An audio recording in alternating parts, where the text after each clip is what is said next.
And guys, pauwi na tayo. Humingi ako ng halaman. Ayan. Pinitas ko dun. Ano siya, kahit wala siyang ugat, meron din naman isang ugat. Tutubo siya kahit walang ugat. Pauwi na tayo, guys. Ano na, guys? Ayun. Sikat na araw. Maliwanag pa, guys. Kaso,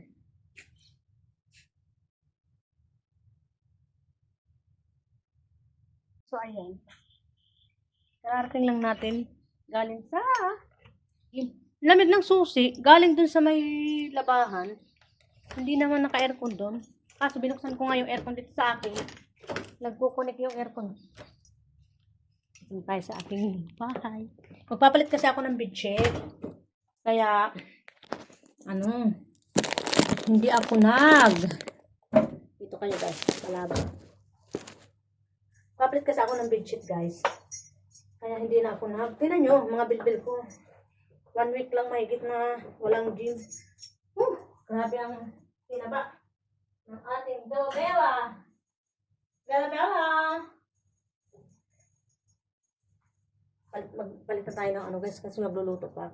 Hello guys. Good evening. Evening na dito kasi mag-aalas 6 na. So ayan, mag-aalas 6 na dito. Magluluto tayo ng paneer. Ito yung ating paneer. Ayan. Ayan yung ating paneer. So ang sangkap niyan ay ito. Mag-ano tayo ng kamatis, onion, at yung mga niya, mga anik-anik. Ayan. Sabi kasi dito, mayroon kasi tayo guys, list of ingredients. So, kailangan natin ng cinnamon stick. So, wala tayong cinnamon stick, mamaya na star anise. Ito yung ating star anise. Tapos, cardamom. Ito, cardamom, dalawa lang. Fennel seed, ito guys yung fennel seed. Ito oh. Hindi ko mapakita sa inyo. Ayan yung fennel seed, parang palay. Fennel seed. Then, bay leaf, ginger garlic, ginger saka garlic, kukuha din tayo. So, ang wala lang dito ay bay leaf at cinnamon. So, ibalik na natin siya dito. Asan na yung ating cinnamon stick? Ito. Ano ba? Ang bay leaf, andito. Ito yung bay leaf natin. Wait lang guys. Diyan lang ito. Bay leaf. Ay, ito naman siya. Konti lang. Kasi konti lang naman yung siya. So, ayan na guys yung ating gagawing paneer curry. So, ito yung kanyang ingredients. Kamatis, ginger, onion, garlic, bay leaf. Ito na yung star anise. Ito yung cardamom, ito yung fennel seed, ito yung cinnamon stick, at ito yung paneer. Nilagyan ko ng isang sili. So ito guys, ito hindi muna natin yan isasama. Ayan. Ito lang muna. Ipapray lang natin siya ng konti sa konting mantika hanggang sa para siyang maluto yung kamatis, saka natin keep aside para papalamigin natin saka natin yan i-grind. So lutuin na natin. So ayan na. Yung ating kawali, mayangin na naman yung ating suspan. Lagyan natin ng konting mantika.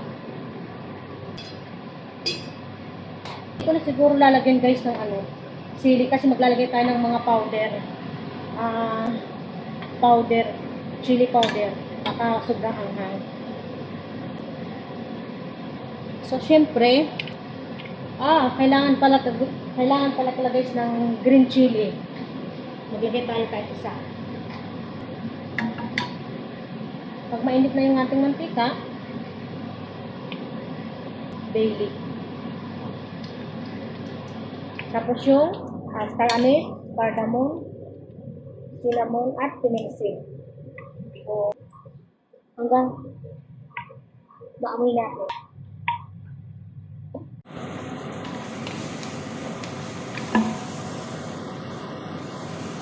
Ito na guys, i-grind na natin yung ating prepare na ganito. Nakalimutan ko pala guys, kailangan pa pala ng cashew nut.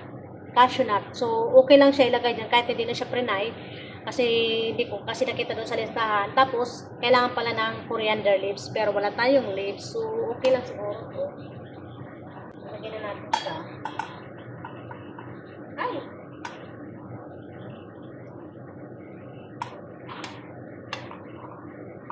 I-grind natin siya guys. Parang puno-puno. Hindi. Maano naman siya guys. Sayang. Maano naman to eh.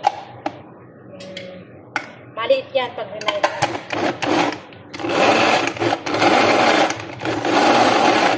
So, ilagay natin yung iba. Ang system guys, magiging paste siya. Paste. Ilagay natin. Ilinin ko dito guys. Dito tayo nagluto. Ilinin ko. Lagay natin yan. Baka sabihin yung madumi yung aking gawa-gawa. Ganyan lang talaga pagluto ko guys.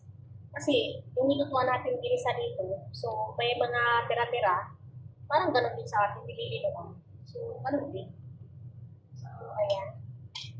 Ilagay natin dito ang konti. Tapos ang problema, hindi yata ito may lalagay, no? Kasi may lalagay natin siya na